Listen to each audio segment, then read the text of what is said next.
Okay, imagine this for a second. You've got peaceful protests planned in Nairobi. People ready to make their voices heard. Yeah, a pretty standard picture of democracy in action, right? Exactly. But then things take a really sharp, violent turn. And not just from the usual suspects, say, the police response. No, this was different. Something much more disturbing, frankly. Right. And that's what we're getting into today. We're doing a deep dive into some really serious leadership issues in Kenya. Looking at how political influence can play out on the ground in really shocking ways, affecting real people. Totally. And our main source here is, wow, it's pretty powerful stuff. It's based on confessions. Yeah, actual confessions from people involved, captured in a Citizen TV Kenya YouTube video. Confession of the city goons during protests. So not secondhand accounts. These are like straight from the source, raw. Exactly. And our mission really is to pull out the key insights from these confessions. Help you understand this complex mix of politics, security, protests, all that shadow play that happens. Basically, yeah. Giving you a shortcut to understanding a really critical situation in Kenya. The power dynamics involved. Okay, so let's set the scene. Why were people protesting in the first place? Well, it kicked off because of the tragic death of a blogger, Alberto Huang. He died in police custody. Ah, okay, so people were demanding justice, demanding accountability. Precisely. And it wasn't just general anger, it got specific. They were calling for the resignation of the Deputy Inspector General, Eliud Lagat. So a direct challenge to the leadership within the security forces. Yeah, that's a key point. It put the leadership directly in the spotlight, demanding accountability right at the top. And this is where it gets really alarming. The peaceful protests, they got violently disrupted. Violently. And the Citizen TV source is very specific about who did the disrupting. They call them goons. Goons, and not just like shouting or shoving, they were armed. Armed with djembes, that's what the source says. Djembes, what are those exactly? Think heavy digging tools like pickaxes, Yeah. Serious implements. Wow. Okay, so using those as weapons against protesters, that's brutal. It really escalates things, suggests an intent to cause serious harm, not just disperse a crowd. But here's the kicker, the part that just stops you in your tracks. Yeah.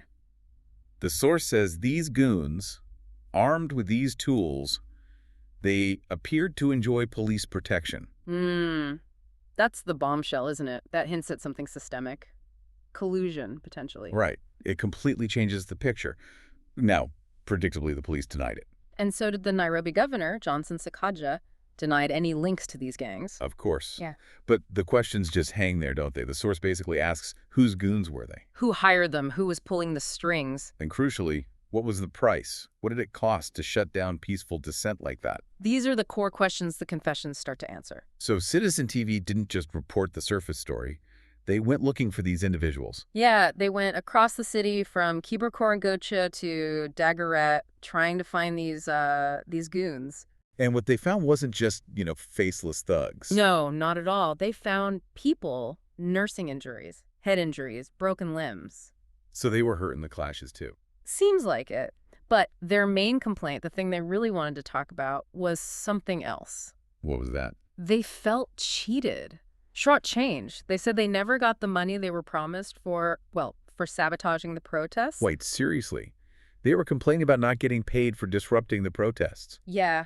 It immediately shifts the focus, doesn't it? It highlights this massive element of exploitation. So they weren't just motivated by malice. Maybe desperation played a part. Used by someone else. That's certainly what it suggests. Used and then, it seems, discarded. Which speaks volumes about the leadership orchestrating this. Okay, let's get into the mechanics then. How were they recruited? What were they promised? The confessions dive into this, right? They do. One account describes starting out in Kangware, meeting up with others. Kangware. That's a specific area. Yeah, a known neighborhood. Then going to Kanjo, that's slang for the city council offices near the Freemason building, a very central known spot. And they took their names down, registered them. Apparently so. Wow. Names written down. Then a felda, like a communal taxi or van, brought more people in. Wow. That sounds organized, not spontaneous at all. Exactly. And they had specific assembly points mentioned, too. This junction along Spit Road, Green Park, places to get instructions. Okay, this paints a picture of a coordinated operation, not just random thugs showing up. Far from it. It implies structure, planning, logistics, which, again, brings you back to leadership questions. Who enabled this? Right. Who has the power or influence to organize something like this? Seemingly under the radar, or perhaps not? And the payment part, that's where the exploitation really becomes clear. They were promised money after the job, right? Yeah, that's the story. Do the disruption, then you get paid, but then nothing. Calls unanswered. Promises broken. The source gives an example, doesn't it? Something about the amount. It does. One person mentioned, we were 2 people, we were given 50-50. We were given 100. Just 100 shillings between 2 people. 100 shillings. That's barely anything. They must have been expecting way more. You'd think so. The frustration comes through so clearly, and there's this really powerful quote. It's in Swahili in the source. Can you give us the gist? What does it capture? Essentially, the person is saying, we agreed on the payment beforehand. They said pay comes after the job. After the job, you call. They say they haven't been paid either. You keep calling. Eventually, the phone's off or unreachable. And you hear these payments are like a debt that just disappears. Once it's gone, it's gone. Where can you even report it? Where you signed up? Wow. That's devastating. It lays bare how powerless they were. Completely. Registered, used, and then left with absolutely no recourse. It's a system designed for impunity for the organizers. Keeping them trapped almost. Vulnerable to being used again, maybe. It certainly seems possible. That lack of accountability is a powerful tool for control. And then there was that scene outside City Hall. What was that about? Yeah, they apparently walked around outside City Hall afterwards. The quote suggests it was almost like proof? Proof of what? Proof they did the job, like saying, hey, we did what you paid us for, even though they hadn't actually been paid. So a desperate kind of public display. Yeah. Hoping to shame someone into paying. Maybe. The quote translates roughly to, just to show we did the job, what you paid us for, we did it. But we haven't received it yet. Have you received the money? I haven't. God, that's bleak. They did the dirty work and got absolutely nothing. Just disposable. Utterly disposable. And that brings us to the aftermath, the broader implications here. Right. What happened to these individuals afterwards? Well, the source says some have actually gone on social media, asking the community for forgiveness. Forgiveness, while also being afraid. Exactly. Fearing for their own safety. There's one specific plea quoted. What did it say? Again, it's in Swahili, but the meaning is basically, I have no malice towards any of you. I'm on my knees. If I wronged anyone, please find it in your hearts to forgive me. Then on the 25th, God willing, we will cooperate with you. Cooperate. Cooperate with who? The community.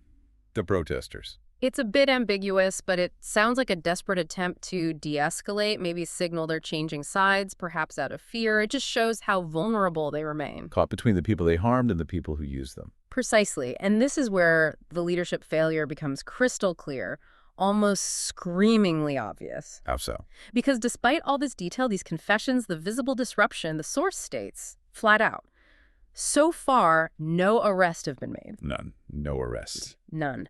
No one has been charged with supplying weapons nor questioned over coordination. Wait, so clear evidence of organized violence, weapon use, confessions, and zero official action against the organizers or suppliers. That's what the report indicates. Which is, well, it's staggering, isn't it? It sends a chilling message. Yeah. Impunity. Exactly. Impunity for those who orchestrate the violence, exploit the vulnerable, and suppress democratic rights using these unofficial violent means. And the source even mentions new threats. A chilling message for protesters in new videos. Yeah. So the cycle potentially continues.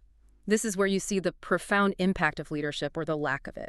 When there's no accountability, it essentially enables this behavior. It undermines the rule of law, trust in institutions, everything. It really does. It suggests a climate where powerful actors can operate outside the law, using vulnerable people as tools without fear of consequence. That's a fundamental breakdown. It's a stark picture of leadership not just failing, but potentially being complicit in undermining the very rights it's supposed to protect. So wrapping this up, wow, this deep dive into just one source, these confessions from Citizen TV, it really pulls back the curtain, doesn't it? It absolutely does. It shows this tangled web political manipulation, the alleged involvement or turning a blind eye by security forces, and this huge failure of accountability from the leadership. We've seen peaceful plans turn violent, seen how vulnerable people were recruited and exploited, heard their desperation. And seen the apparent lack of consequences for the organizers. And for you, listening, This gives such a raw, unfiltered view of how power can operate behind the scenes. Yeah, how it affects real lives, how it can chip away at democratic norms. These aren't abstract issues. This is the street-level reality. Those aha moments come from seeing the mechanics of it laid bare, how the exploitation works, how impunity functions. It moves beyond just headlines into the how and why and the human cost. Which leaves us with a pretty heavy thought to end on, something for you to really chew on. What does it actually take to get justice and accountability when things like this happen? Especially when the powerful might be implicated, when the system itself seems compromised. How do you ensure peaceful protest is protected and the vulnerable aren't just used as pawns? And maybe the biggest question, what does all this say about the basic trust between a government and the people it's supposed to serve? Lots to think about there. A really crucial look at leadership on the ground.